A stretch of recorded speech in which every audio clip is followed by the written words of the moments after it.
Welcome back, everybody, for another deep dive. This time, we're switching things up a bit. We're going to explore this collection of motivational and philosophical excerpts, sort of like a wisdom-packed toolkit for, life and growth and figuring ourselves out. Yeah, it's about digging deeper. You know, beyond just like surface level stuff, we're looking for those insights that make you rethink things and maybe even inspire some action. Exactly. It's less about hard facts and more about those aha moments that shift your perspective. One of the big themes that jumps out from these excerpts is the idea of embracing the journey. It keeps popping up, this idea that life's not about reaching some perfect destination, but more about how we handle the path itself with all its twists and turns. It's like a total mind shift, right? Instead of seeing challenges as failures, we're kind of nudged to see them as opportunities for growth. You know what? That reminds me of this thing that happened to me recently. I was out for a run on the beach, and I'd planned to do like half the distance on the soft sand and then turn around to run back on that harder packed sand. Well, high tide came in, and my whole easy return route was completely underwater. I was so annoyed at first, but as I was slogging through this unexpectedly tough run, I had this realization. Expecting life to be this perfectly smooth path is just setting myself up for a letdown. It's like it creates a victim mentality, doesn't it? Yeah. Have you ever felt that? Like when things don't go as planned and you feel like, ugh, why me? Oh, yeah, totally. I think everyone has those moments, but it's those exact moments where we can choose how to react. Instead of feeling defeated, we could ask, like, what can I learn from this? Or what can I control and how can I make the best of it? It's almost like building those mental muscles so we're not thrown off balance when things get rough. Exactly. It's about resilience, right? Figuring things out as you go. And that actually connects to another big idea in these excerpts, the power of letting go. This idea that we can't control everything, but we can control our reaction to things. This whole letting go thing really resonates with me. The excerpts talk about focusing on what you can control and accepting what you can't, which, let's face it, can be tough. One phrase that really stood out was about separating the gap from the bridge. Sure. Could you maybe break that down for our listeners? Sure, Ming. Imagine you're on a journey and you run into a chasm, right? That chasm, that's the gap, the obstacle. The bridge, that's the solution, how you're going to overcome it. So separating the gap from the bridge means you acknowledge the obstacles there, but your focus is on building that bridge, not on wishing the chasm would just disappear. You see what's outside your control and pour your energy into what you can do. So it's about seeing the challenge without letting it, paralyze you. Exactly. It's going from feeling helpless to feeling like you can actually do something. This makes me think about something I tried recently. Guided breath work. I went in wanting to break down these limitations, these walls I'd built up. But through the breath work, I realized something pretty big. What I really needed was to cultivate self-love. It was like a total shift in perspective. I saw that loving myself gives me the power to reject negativity, overcome those patterns of feeling helpless we were just talking about, and really prioritize what matters. What are your thoughts on that? Self-love, it's like the bedrock, It helps us tackle challenges with more clarity, more resilience. When we love and accept ourselves, we're more likely to set boundaries that are good for us, make choices that line up with our values, and take chances that get us closer to our goals. It's like self-love gives us the strength and the guts to create a life that's truly us. And that leads us to the next theme, simplifying our lives to really amplify our purpose. These excerpts really stress that too much noise, too much clutter, it can pull us away from what truly matters. It's about simplifying, saying no to the wrong things to make room for the right ones. It's about prioritizing what really fits with our values, wouldn't you say? Totally. It's like recognizing that our time and energy are precious, limited even, and making choices about how we use them. Sometimes the bravest, most empowering thing is to just say, nope, not doing that, to protect our focus and our purpose and even our well-being. This reminds me of something from way back when I was a kid. Being sent to my room as punishment felt awful, like torture. But later, that same room became my safe space. The only thing that changed was my perspective, my feeling of control. Do you think that connects to this idea of simplifying, of choosing what we let into our lives? For sure. It shows how often it's not the situation itself that's holding us back, but how we see it. We have a choice in how we view things, how we respond to things. We can get so caught up in what other people expect, or chasing goals that don't really resonate with us. Maybe we should ask ourselves, am I living a life that feels true to me, to what I believe in, or am I on a path someone else mapped out? That's a powerful question, one everyone should ask. And it leads us perfectly into our final theme for this section, and it's a big one, rediscovering your potential. These excerpts are like, go explore, go dream, figure out who you really are and what you're capable of. There's this one quote that really got to me. 20 years from now, you'll be more disappointed by the things you didn't do than by the ones you did. It's like a push to break free from fear and just go after those things we've always wanted to try. What are your thoughts on that? Yeah, it really makes you think, doesn't it? What would we regret more? Trying and maybe not succeeding, or never trying at all. It's like we're always holding ourselves back, waiting for the perfect moment, or worrying about what people will think.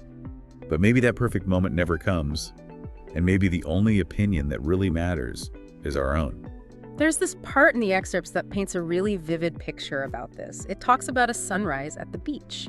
You know how most people show up just as the sun peaks over the horizon to get that perfect picture. But the writer finds more meaning in watching the whole transition, the slow shift from darkness to light. Oh, so it's not just about the end result, but about appreciating the whole process, the whole journey of getting there. Exactly. And they relate this to life, saying that we often get fixated on those shiny outcomes, those metaphorical sunrises. But we miss the beauty in the before. You know, it's in those struggles, the uncertainty, those moments when we're kind of fumbling in the dark, that's where real growth happens. That totally makes me think about my beach run experience. I was so stuck on how the high tide messed up my plan. I almost missed the lesson hidden in the challenge. It's like if we only celebrate the easy wins, we don't build up the strength that comes from overcoming obstacles. And that strength, like we talked about before, it's not just physical. It's mental and emotional, too. It's about bouncing back and learning how to adapt even when things feel shaky. So it's about embracing it all, right? The highs and the lows, knowing that each one has something to teach us. Exactly. And that brings us back to that other story that resonated with both of us, the guided breath work. What struck you most about that? It was so interesting how the person went into it with one goal, breaking down those personal walls. But they came out with this completely different but super profound realization about self-love. It's like they were trying to fix the problem without addressing the root cause. Yeah, it's like building a house on a foundation that's not stable. And what's fascinating is how, through the breath work, they discover that self-love is that essential foundation. You know, it gives us the power to say no to negativity, break free from that learned helplessness, and really step into our potential. It's amazing how self-love seems to be the key that unlocks so much. Yeah. It gives us the courage to face tough stuff, the wisdom to let go of what we can't change, and the strength to build a life that's true to ourselves. And it's something we can work on. It's a practice, you know, a commitment to treating ourselves with kindness, compassion, and acceptance. You said this anecdote really resonated with you. What stood out to you? For me, it shows how we can get caught up in trying to fix things outside of ourselves without looking at what's going on inside. It's like realizing that real lasting change, it starts within.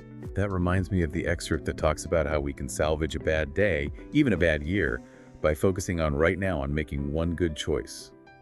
It's about taking responsibility for our choices and actions, instead of dwelling on past mistakes or stressing about the future. It's that realization that we always have the power to choose a different path, to change our perspective, to make a decision that moves us in a better direction. Which brings us back to the power of choice and simplifying, right? Mm-hmm. These excerpts are all about cutting through the noise and the clutter to really hone in on what matters. It's not about oversimplifying things, but about being intentional with the choices we make about what we let into our lives. Think about it. Our lives are like containers. If we keep filling them with stuff that doesn't matter, there's no room for the things that do.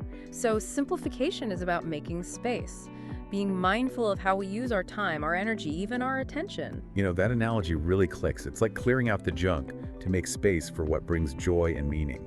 It's about creating a life that feels spacious and aligned with what we believe in. Exactly. And it's something we can do in every part of our lives. Our stuff, our commitments, even our thoughts. Decluttering our minds can be just as important as decluttering our physical spaces. Speaking of decluttering our minds, it makes me think of that excerpt about the childhood experience of being sent to their room as punishment. What started as a restriction turned into a sanctuary. Oh, yeah. It's like the room didn't change, but how they saw it did. How can our listeners apply that to their lives? That's a great question. It shows us that we often have more control over our experiences than we think. By shifting our perspective, by choosing to focus on the good in a situation, we can turn even tough experiences into opportunities for growth and reflection. So it's not always about changing what's happening around us, but about changing how we see it and how we interact with it. It's about realizing we have the power to shape our own reality. Exactly. And that ties back into the idea of taking ownership of our lives. Instead of just going through the motions, reacting to whatever happens, we can make choices that line up with our values and what we want to achieve. These excerpts really push us to ask ourselves some deep questions, don't they? Questions like, what's important to me? And is what I'm doing aligned with what truly matters? It's about waking up and realizing we have the power to write our own story. It's about recognizing that we're not just along for the ride, we're the authors, the creators, the ones who decide how our story unfolds. That's an incredibly empowering thought. We have the freedom to choose, to create, to shape our own destinies. And it's in that choosing, that taking charge, that we discover how much potential we really have. These excerpts talk about how we hold ourselves back, waiting for permission or scared of judgment. Like we need someone else to give us the okay before we go after our dreams. Have you ever felt that way? Like you needed someone to give you the green light? Oh, definitely. It's pretty common. We're kind of taught to seek approval, to fit in, to follow a set path. But these excerpts remind us that real freedom, real happiness, it comes from embracing what makes us unique, what makes us stand out. It's realizing that our differences aren't weaknesses, they're strengths. So it's about quieting those doubts and those outside pressures that try to keep us small and listening to that voice inside that says, you can do amazing things. And that inner voice, it often gets louder when we step out of our comfort zone, when we're brave enough to explore and try new things, to embrace the unknown. These excerpts are like, go after what makes you curious, even if it seems a little weird or difficult. It's about remembering that the journey is important too, not just the destination. And even if we trip up or make mistakes along the way, those experiences teach us something valuable. There's this one line in the excerpts that's so powerful. It says, "To be yourself in a world that's always trying to make you something else is the greatest accomplishment." It's like a reminder that staying true to who we are, even when everyone's pushing us to conform, that takes real courage and authenticity. It makes me think about all those times I tried so hard to fit in, to make other people happy, to meet expectations that weren't even mine. Looking back, those times, even though they were uncomfortable sometimes, they helped me figure out my own values and what really matters to me. It's often in those moments, the uncomfortable ones, the questioning ones, the ones where we step outside of what's familiar, that's where we discover who we really are and what we're truly capable of. So it's not about trying to be perfect, but about embracing this whole journey of self-discovery with all its messiness and detours. Exactly. It's about approaching life with curiosity, with kindness, and with this willingness to learn and grow. It's realizing that we're always changing, and that's a good thing. As we wrap up our deep dive into these incredibly inspiring excerpts, I'm feeling hopeful, like anything is possible. It's like a reminder that we all have the power to create a life that's meaningful, fulfilling, and truly our own. And it all starts with that first step, with making a choice to embrace the journey, to trust ourselves, and to explore all that potential inside of us. So for our listener, I'll leave you with something to think about. What's one small step you can take today to get closer to the life you really want? It doesn't have to be huge. Even a tiny step in the right direction can make a big difference. And remember, no matter where you are on your journey, you have the power to create a life full of purpose, joy, and meaning. Believe in yourself, embrace the unknown, and never stop exploring. Until next time.